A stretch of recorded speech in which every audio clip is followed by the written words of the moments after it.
Hello everyone, welcome back to my video. स्वागत छ सबै नेपाली दिदीभाइ दाजुभाइ बहिनीहरूलाई, अङ्कल आन्टी सबैलाई। र अहिले जो पनि दुबई आइराख्नु भएको छ अलि सतर्क भएर आउनु होला। अहिले 90%हरूले नेपालीहरूले होस् या इन्डियनहरूले होस् जोसुकैले होस् एउटै प्रब्लममा फाइन आइरहेको छ र त्यो लेबर इन्सुरेन्स। हजुर त्यहाँबाट भिजा लाएर आउनुहुन्छ, ठिक छ, हजुर त्यहाँबाट भिजा लाएर आउनुहुन्छ र यहाँ फाइन परिहाल्छ। त्यो पनि बहुत ठुलो समस्या छ गाइज यो दुबईमा, जो कसैले थाहा हुँदैन, केही थाहा हुँदैन, आएपछि बल्ल टेन्सन हुन्छ फाइन। सो गाइज अब भिडियो अगाडि बढाउनुभन्दा अगाडि च्यानलमा जो पनि आउनुभएको छ नयाँ सब्सक्राइब गरिदिनु होला। नयाँ नयाँ भिडियो आउँछ, हजुरहरूलाई एकदमै जरुरी इम्पोर्टेन्ट मेसेजहरू आउँछ। म अरू जस्तो हाई हेलो इन्ट्रो दिने गर्दैन, सिधै मेन टपिकको कुरा गर्छु, भिडियो बनाएर गइहाल्छु। हजुरहरूले बुझिहाल्नुहुन्छ र हजुरहरू सतर्क भइहाल्नुहुन्छ। कोही दुबई आउन लाग्छ भने त्यसलाई सम्झाइ पनि दिनुहुन्छ। सो अब कुरा अगाडि बढाउँछौँ। जो पनि दुबई आइरहेछ गाइज, ठिक छ, अब कम्पनीले केही पनि भन्दैन, न एजेन्टले भन्छ त्यहाँ, होइन। यहाँ मान्छेहरूले यति फाइन खाइरहेछ नि त्यो लेबर इन्सुरेन्सको लागि गाइज। अब लेबर इन्सुरेन्सको दाम पर्छ यहाँ 185 रुपियाँ, ठिक छ, 2 वर्षको हुन्छ। र 2 वर्षको त्यो इन्सुरेन्स नगरेर मान्छेले 400 रुपियाँ तिर्छन्। किन? 3 महिना क्रस हुने बित्तिकै दुबईमा फाइन आउँछ। दुबईको फाइन सिस्टम त सबैभन्दा गाह्रो भनेकै त्यही हो गाइज, दुबईको फाइन सिस्टम, ठिक छ। दुबईको फाइन सिस्टम यति गाह्रो छ नि, यहाँ आफै आइहाल्छ, आइडीमा आइहाल्छ। हजुरले तिर्नै पर्छ, नतिरेर साध्यै छैन क्या यहाँ दुबईमा। हजुरले नै म तिर्दैन भने पनि हुनेवाला छैन, तिर्नै पर्ने कारण छ। त्यसैले अहिले जो पनि दुबई आइराख्नु भएको छ कृपया आफ्नो एजेन्टले त बताउनेवाला छैन, मलाई पनि थाहा भएको कुरा हो। एजेन्टहरूले त सिर्फ हजुरलाई फाल्न सोध्छन्, नेपालबाट कसरी फालिदिनुलाई दुबईमा, तिनीहरूको काम त्यति नै हो, ठिक छ। र हजुरको काम के हो भनेपछि हजुरले दुबईमा आएपछि, होइन, जसरी दुबईमा झर्नुभयो त्यसपछि 1 महिनासम्म टेन्सन लिन पर्दैन। हजुरले 1 महिनासम्म अब कम्पनीमै राख्छ, पैसा लिएर आउनु होला, खानापिनालाई आफ्नो लागि त्यति चाहिँ सजिलो गर्नु होला। र प्लस हजुरले 1 महिनासम्म केही गर्न पर्दैन, 3 महिनाको टाइम हुन्छ हजुरको। 3 महिनाभित्र हजुरले इन्सुरेन्स गर्नुपर्छ। र हजुरले इन्सुरेन्स गर्न पर्ने भयो सकेसम्म 2 महिनाभित्रै गऱ्यो भने धेरै राम्रो हो, हजुरको छुटकारा भइहाल्छ, टेन्सन मुक्त भइहाल्छ। त्यसको लागि हजुरले कहीँ पनि इन्सुरेन्स गरेर 1 महिना कुर्नुपर्छ। त्यसको लागि इमेल्स आइडी पनि चाहिन्छ, त्यतिकै त इन्सुरेन्स हुँदैन। कम्पनीले इमेल्स आइडी दिन्छ, त्यसको लागि फिङ्गरप्रिन्ट यताउता गर्न हप्ता दिन 2 हप्ता दिन लगाइदिन्छ, ठिक छ। हप्ता 2 हप्ता दिन लगाइदिन्छ कम्पनीहरूले, जुनसुकै कम्पनीहरूले होस्। तब हजुरलाई त्यसपछि बल्ल हजुरलाई इन्सुरेन्स दिन्छ। मतलब इन्सुरेन्स तिमीले पनि गर्दिनन्, कम्पनीले गर्दैन, कुनै कम्पनीले गरिदिन्छ। एउटा 2टा 4वटा 5वटा राम्रो कम्पनी हुन्छ, बाँकी त्यस्तै कम्पनी हुन्छ गाइज। कतिजना नेपालीहरू रोको हेर्छु कि मैले, म पनि सुरुमा आउँदा त्यस्तै प्रब्लम फेस भएको थियो गाइज। तर मभन्दा अगाडि आएको मान्छेहरूले मलाई भनिदिएको थिएँ, जसले गर्दा म बचिहालेको थिएँ। मेरो पनि धेरै नै भयो, 2-3 वर्ष भइसक्यो यहाँ बसेको।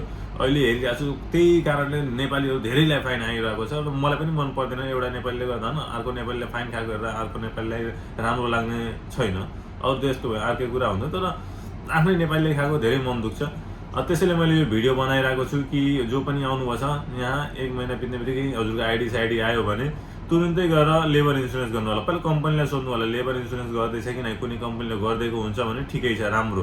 र कुनै कम्पनीले गरिदिन्न, र त्यति सानो कुरा भन्दा पनि भन्दैन सबैलाई, कि स्टाफहरूलाई भन्दै हिँड्दैन। यहाँ एउटा स्टाफ हुँदैन, 500, 1000, 2000, 4000 स्टाफ हुन्छन् एउटा कम्पनीमा। र तिनीहरूले सबैलाई भनेर हिँड्दैनन् कि इन्सुरेन्स, तिनीहरूलाई याद पनि हुँदैन यत्रो सानो टपिकहरू। र लास्टमा फाइन आउने बेलामा अनि बल्ल भन्छन् कि यता इन्सुरेन्स गरेन, इन्सुरेन्स आफै गर्ने हो, यताउता गर्ने हो भने यता पनि 400 रुपियाँ तिराइदिन्छन्। ठुलो कुरो के छ भनेपछि, होइन, सबभन्दा ठुलो कुरो त यो हो कि धेरैजना क्लिनरमा आउँछ, होइन, सानोतिनो वेटरमा आउँछ, अफिस बोयमा आउँछ, ट्रली बोयमा आउँछ, जसको 1000-1500 स्यालेरी हुन्छ। उहाँहरूको 400 रुपियाँ काट्यो भने, होइन, मान्छे रुन्छन् के, थाहा छ। नेपाली केही नै त हजुरको 18-20 हजार रुपियाँ पर्न जान्छ क्या त्यो पनि। अब 18-20 हजार भनेको नेपालमा तिनीहरूले 1 महिना काम गर्ने स्यालेरी हो कि। यहाँ आएर तिनीहरूको एकछिनमा उठ्छ भने, होइन, दुःख लाग्छ क्या, बहुत मनबाट दुःख लाग्छ सबैलाई। मान्छे कतिजना रुन्छन् हेर्छु, रोएर पनि के गर्नु गाइज, साध्य छैन, रोएर पनि साध्य छैन। यहाँ यस्तो हालत भइसकेको छ, हजुरको रोगको कसैले हेर्दैन। नेपालीकै बुझ्ने हो, तर अब कसरी बुझ्ने, उसको फाइन आइसक्यो। त्यसैले म यो भिडियो बनाइरहेको छु। जोसुकैले पनि हेरिरहेको छ, कोही पनि दुबई गइरहेको छ, उहाँलाई सेयर गरिदिनु, होइन, यो भिडियो उहाँलाई सेयर गरिदिनु। कि कोही पनि दुबई जान लाग्छ त्यसलाई यो इन्फर्मेसन होस्, नयाँ नेपाली हो। किनभने जरुरी छैन कि हजुर नेपालबाट दुबई आउन लाउनु भयो भने नेपाली नै भेटिन्छ भन्ने। कति ठाउँमा श्रीलङ्कन, इन्डियन, यताउता अफ्रिकनहरूसँग नि परिहाल्छ। नेपाली नै हुन्छ भन्ने सबै कम्पनीमा जरुरी छैन गाइज। त्यसैले हजुर यहाँ आइराख्नु भएको छ, कृपया बचेर बस्नुहोस् र आफ्नो इन्सुरेन्स सबभन्दा पहिला इन्सुरेन्स गरिहाल्नु होला। नत्र त्यसले गर्दाखेरि एउटा अब 150 दिरामको इन्सुरेन्सले गर्दा 400 दिराम फाइन आउँछ, जसले धेरै टेन्सन पारिदिन्छ मान्छेहरूलाई होइन। यहाँ अहिले 80%हरू त्यस्तै फाइन खाइरहेको छन्। त्यसैले मैले यो भिडियो बनाइदिएको छु हजुरहरूको लागि। के आयो भने इन्सुरेन्स भन्ने शब्द नबिर्सिनु होला। यो हजुरको लाइफ इन्सुरेन्स होइन, यो एउटा लेबर इन्सुरेन्स हो, एउटा कन्ट्र्याक्ट इन्सुरेन्स हुन्छ, वर्किङ कन्ट्र्याक्ट इन्सुरेन्स हुन्छ नि, त्यही इन्सुरेन्स हजुरको। यसले गर्दाखेरि हजुरको लेबर इन्सुरेन्स भएको हुन्छ, जसले गर्दा हजुर काम आरामले गर्न सक्नुहुन्छ। अरू कम्पनीले त के गरिदिएको हुन्छ बताउँदैन धेरैहरूलाई, जुन जति गरिदिएको हुन्छ त्यति नै गरिदिएको हुन्छ। अब कम्पनीसँग भेटभाट पनि हुँदैन।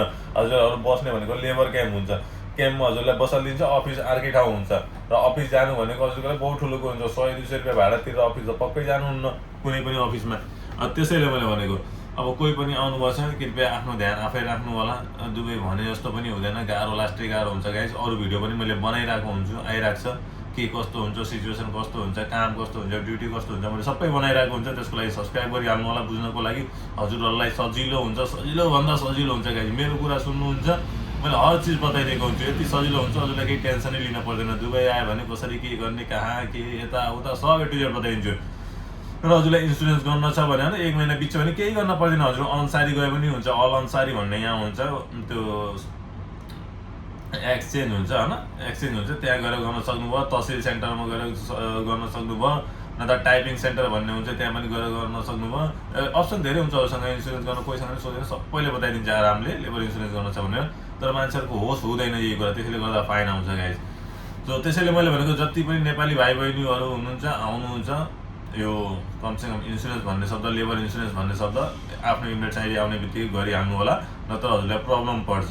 जो पनि नयाँ नेपाली भाइ, सबै नयाँ नेपालीहरूलाई अब ठुलो स्यालेरी आएको छन् होइन, राम्रो पोस्टमा आएको छन्, 5,000 10,000 स्यालेरीमा आएको छन् भने तिनीहरूलाई प्रब्लम छैन। 400 रुपियाँ के नै हो भनेर सो बिर्सिहाल्छन्। तर त्यो 1,000-1,500मा तिनीहरूले पुरै 2 वर्षै बिर्सिन सक्दैनन् कि मेरो 20,000 रुपियाँ फोकटमा गएको थियो भनेर। सो त्यसैले गाइज जो पनि दुबई आउन लागेको छ उहाँलाई सेयर गरिदिनु होला यो भिडियो, लाइक र सब्सक्राइब गरिदिनु होला। नयाँ नयाँ यस्तै भिडियोहरू आइरहेको छ। हजुरलाई नयाँ नयाँ के अपडेट चाहियो, हजुरहरू कसरी सेफ बस्नुहुन्छ, म त्यो सब बताइदिन्छु भिडियोहरूमा, नयाँ नयाँ भिडियोहरूमा गाइज। सो बाई बाई, अब यति नै भन्न चाहन्छु। See you next video, subscribe गरिदिनु होला, टाटा।